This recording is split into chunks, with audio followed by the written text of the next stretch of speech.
Chapter 4. Mission of the Saints. Sai Baba's first advent in Shirdi. Shirdi, a holy tirth. Personality of Sai Baba. Dictum of Golibo. Appearance of Vithal. Shir Sagar story. Das Ganu's bath in prayer. Immediate conception of Sai Baba and his first advent in Shirdi. Three Vadas. In the last chapter, I described the circumstances which led me to write Sai Satcharitra. Let me now describe the first advent of Sai Baba in Shirdi. Mission of the Saints. Lord Krishna says in Bhagavad Gita, whenever there is a decay of dharma, righteousness, and an ascendancy of unrighteousness, I manifest myself, and for the protection of the virtues, the destruction of the vicious, and for the establishment of righteousness, I manifest myself in age after age. This is the mission of the Lord, and the sages and saints who are his representatives and who appear here at proper times help in their own way to fulfill that mission. For instance, when twice born, that is Brahmins, the Kshatriyas and the Vaishyas, neglect their duties, and when the Shudras try to usurp the duties of the higher classes, when spiritual perceptions are not respected but humiliated, when nobody cares for religious instructions, when everybody thinks himself very learned, when people begin to partake of forbidden foods and intoxicating drinks, when under the cloak of religion people indulge in malpractices, when people belonging to different sects fight amongst themselves, when Brahmins fail to do Sandhya adoration and the Orthodox their religious practices, when yogis neglect their meditation, when people begin to think that wealth, property, wife are their sole concern, and thus turn away from the true path of salvation, then do saints appear and try to set matters right by their words and actions. They serve as beacon lights and show us the right path and the right way for us to follow. In this way, many saints like Nivriti, Gyandev, Muktapari, Namdev, Gora, Gonaya, Eknath, Tukaram, Narahari, Narsibhai, Sajan Kasai, Savata, Ramdas, and various others did appear at various times to show the right path to the people, and so presently came Sri Shirdi Sai Baba of Shirdi. Shirdi, a holy tirth. The banks of the Godavari River in Ahmednagar district are very fortunate, for they gave birth and refuge to many a saint, prominent among them being Gyaneshwar. City also falls in Kopargaon Taluka of the Ahmednagar district. After crossing the Godavari River at Kopargaon, one gets the way to Shirdi. When you go 3 course, it is 9 miles, you come to Nimgaon, from whence Shirdi is visible. Shirdi is as famous and well known as other places like Gangapur, Narsinwadi, or Dambar on the banks of Krishna River, as a devotee Damaji flourished in and blessed Mangal Veda near Pandharpur, as Samar Ramdas at Sajangarh and Sri Narsim Saraswati at Saraswati Wadi. So Sainath flourished at Shirdi and blessed it. Personality of Sai Baba. It is on account of Sai Baba that Shirdi grew into importance. Let us see what sort of personage Sai Baba was. He conquered the samsara, which is difficult and hard to cross. Peace or mental calm was his ornament, and he was the repository of wisdom. He was the hope of Vaishnava devotees, most liberal amongst liberals, the quintessence of all essences. He had no love for perishable things and was always engrossed in self realization, which was his sole concern. He felt no pleasure in the things of this world or the world beyond. His antarang, his heart, was as clear as a mirror, and his speech always rained nectar. The rich or poor people were the same to him. He did not know or care for honor or dishonor. He was the Lord of all beings. He spoke freely and mixed with all people, saw the actings and dances of nautch girls, and heard Kajal songs. Still, he swerved not an inch from the Samadhi, that is mental equilibrium. The name of Allah was always on his lips. While the world awoke, he slept, and while the world slept, he was vigilant. His abdomen was as calm as the deep sea. His ashram could not be determined, nor his actions could be definitely determined. And though he sat in one place, he knew all the transactions of the world. His darbar was imposing. He told daily hundreds of stories, till he swerved not an inch from his vow of silence. He always leaned against the wall in the masjid, or walked morning, noon, and evening towards Lindi and Javdi. Still, he at all times abided in the self. Though a Siddha, he acted like a Sadhaka. He was meek, humble, and egoless, and pleased all. Such was Sai Baba, and as Sai Baba's feet treaded the soil of Shirdi, it attained extraordinary importance. As Gyaneshwar elevated Alandi, Eknath did to Python, and Sai Baba, so Sai Baba raised Shirdi. Blessed are the grass leaves and the stones of Shirdi, for they could easily kiss the holy feet of Sai Baba and take their dust on their head. Shirdi became to us devotees another Pandharpur, Jagannath, Dwarka, Banaras, and Rameshwar, Badri Kedar, Nasik, Trimbakeshwar, Ujjain, and Mahakaleshwar or Mahabaleshwar, Gokarna.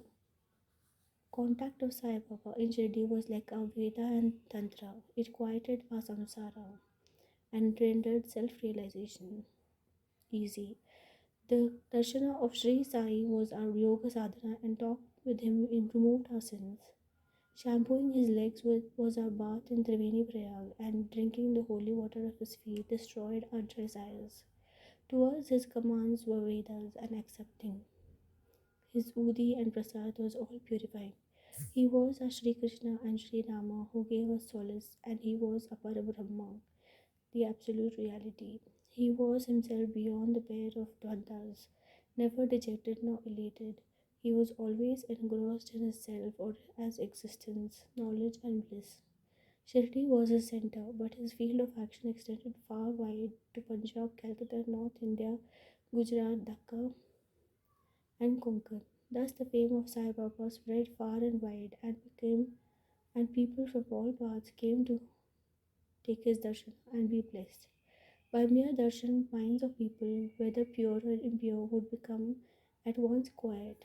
They got here the same sort of unparalleled joy that devotees get at Pandharpur by seeing Vitthal Rukmini. This is not an exaggeration. Consider what a devotee says in this respect. Dictum of Golibua. An old devotee by name Golibua, aged about 95 years, was a Varkari of Bandhari. He stayed 8 months at Pandharpur and 4 months Ashada to Kartik on the banks of the Ganges. He had an ass with him for carrying his luggage and a disciple as his companion. Every year he made his wari or trip to Pandharpur and came to Shirdi to see Sai Baba, whom he loved most. He used to stare at Baba and say, "This Pandharinath, Vitthal incarnate, the merciful Lord of the poor and the helpless. This is Pandharinath, Vitthal incarnate, the merciful Lord of the poor and the helpless." This Goliboa was an old devotee of Vithoba and had made many a trip to Pandhari, and he testified that Sai Baba was real Pandharinath. Vitthal himself appeared. Sai Baba was very fond of remembering and singing Lord's name. He always uttered Allah Malik, God is the Lord, and in his presence made others sing God's name continuously day and night for 7 days. This is called Nam Saptaha. Once he asked Das Kanu Maharaj to do the Nam Saptaha. He replied that he would do it, provided he was assured that Vitthal would appear at the end of the 7th day. Then Sai Baba, placing his hand on his breast, assured him that certainly Vitthal would appear, but that the devotee must be earnest and devout. The Dankapuri of Thakurnath, the Bhandari of Vitthal, the Dwarkanath of Ranjore, Krishna is here in Shirdi. One need not go far out to see Dwarka. Will Vitthal come here from some outside place? He is here. Only when the devotee is bursting with love and devotion, Vitthal will manifest himself here. After the Saptaha was over, Vitthal did manifest himself in the following manner. Kakasaheb Dixit was as usual sitting in meditation after the bath, and he saw Vitthal in a vision. When he went at noon for Baba's darshan, Baba asked him point blank, "Did Vitthal Patil come? Did you see him? He is a very truant fellow. Catch him firmly, otherwise he will escape, if you be a little inattentive." This happened in the morning, and at noon there was another Vitthal Darshana. One hawker from outside came there for selling 25 or 30 pictures of Vithoba. This picture exactly tallied with the figure that appeared in Kaka Sahib's vision.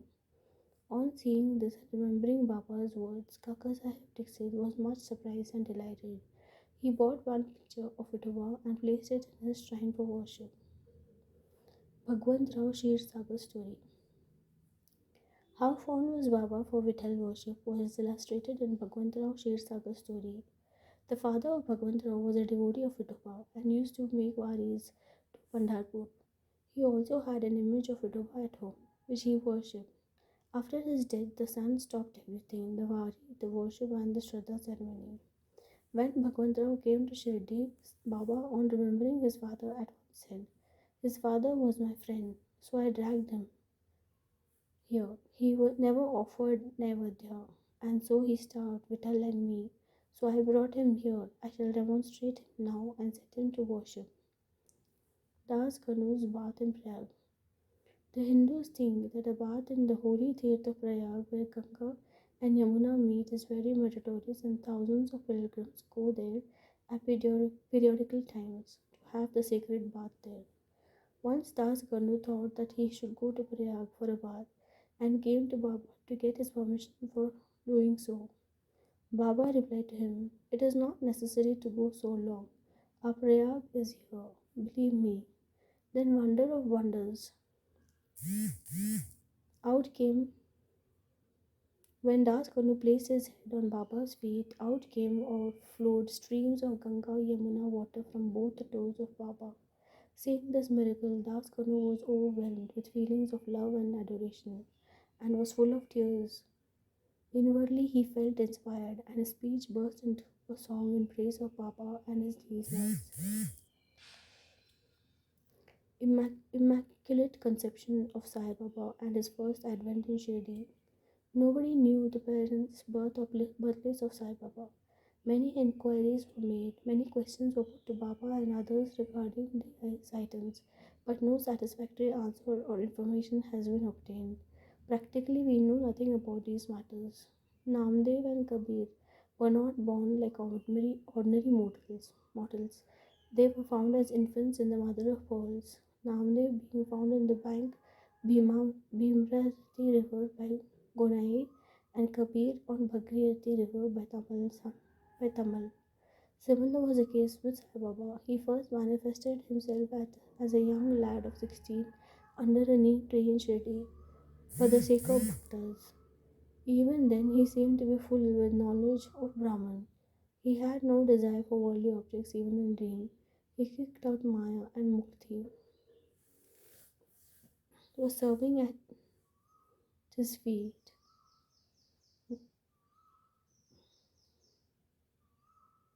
One old woman of Shirdi, the mother of Nana Chopta, described him thus: "This young lad, fair, smart, and very handsome, was first seen under the neem tree, seated in an asan.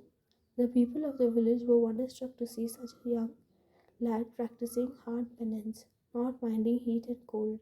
By day he associated with none, by night he was afraid of nobody. People were wondering and asking whether this young chap had turned up. Whence this young chap had turned up. His form and features were so beautiful that a mere look endeared him to all. He went to nobody's door, always sat near the neem tree. Outwardly he looked very young, but by his action he was really a great soul. He was the embodiment of dispassion and was an enigma to all. One day it so happened that God Khandoba possessed the body of some devotee, and people began to ask him, "Deva, you please inquire what blessed father's son is this lad, and whence did he come?" God Khandoba asked them to bring a pickaxe and dig in a particular place. When it was dug, bricks were found beneath a flat stone. When the stone was removed, a corridor led to a cellar where now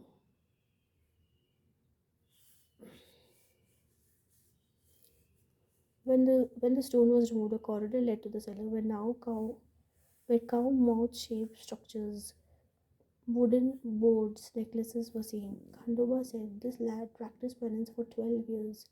Then the people began to question the lad about this. He put them off They sent by saying that it was his Guru's place, his holy Vatan, and he requested them to guard it well. The people then closed the corridor as before. As Ashwatha and Audumber trees are here held sacred, Baba regarded this neem tree equally sacred and loved it most. Mahajapati and other Shirdi devotees regarded this tree as a resting place, the Samadhi sthana of Baba's Guru, and prostrate before him. Tree Vadas. The site of the neem tree and surrounding space was bought by Mr. Hari Vinayak Sathe, and on this site a big building styled Sathe's Vada was erected. This Vada was the sole resting place for pilgrims who flocked there. From a park was built around the neem tree, and lofts with steps were constructed.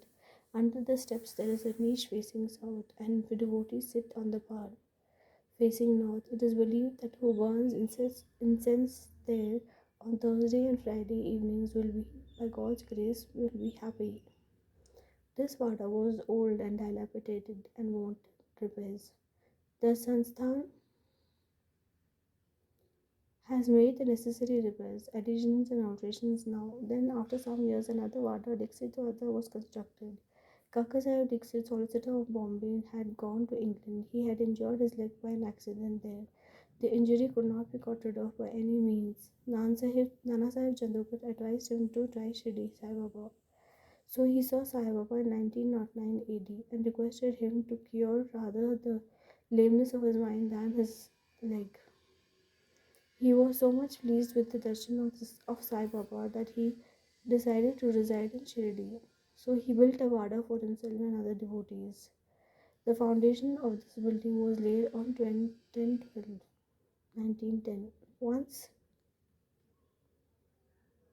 on this day, two other important events took place. Dr. Dadasaheb Karpade was given permission to return home, and the night Aarti in Chavdi was commenced. The Vada was was, was complete and was inhabited on Ramanami Day in 1911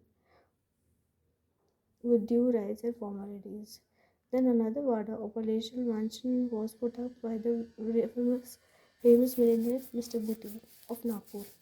Lots of money was spent on his building, but the entire amount was well utilized as Sai Baba's body is resting in this Vada, which is now called a Samadhi Mandir. The site of this mandir had formerly a garden, which was watered and looked after by Baba. Three Vadas thus sprang up, where there was none formerly. Of these, Satya's Vada was most useful to all in the early days. The story of the garden attended by Sai Baba with the help of Vaman Tatya, the temporary absence of Sai Baba from Shirdi and his coming again to Shirdi with the marriage party of Chand Patil, the company of Devdas, Jankidas and Gangadhar. Baba's wrestling match with Muhammad Thambuli as residents in Masjid, love for Mr. Dhingle and other devotees and other incidents will be described in the next chapter. Most of Sri Sai, peace be to all.